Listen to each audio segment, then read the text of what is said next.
Hi again, this is question 6 from 2023 SATS paper arithmetic. This question is not layered out like the usual way, but this question has the equal on the left.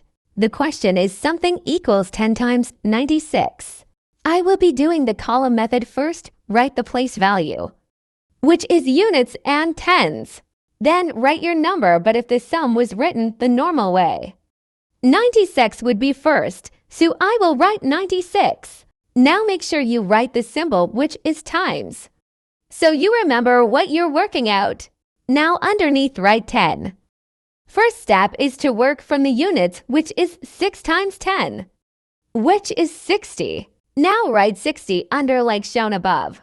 This type of question does not require you to put one digit above in the 10th column and 1 in the units, as this is multiplying to digits. Moving on to the 10th column, the next sum is 9 times 10, which is 90. Now this is a key step, as this is from the 10th column. 90 will go under the 10th column, and you will need a value to hold the units column, so we will put 0. Now another key step is to remember to add both your answers together. So 0 add 0 is 0, then 6 add 0 is 6.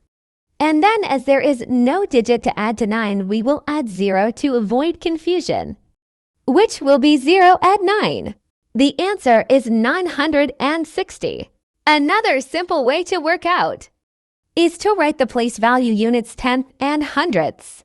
Then write 96 and move each digit place to the left, like shown above, only once, as you are multiplying by 10, which has only one 0. The 9 moves to hundredth and the 6 moves to tenth. And to hold the units column, we will put 0. So the answer for both ways is 900. And 60, don't forget to write it in the blue box, or you will lose a mark.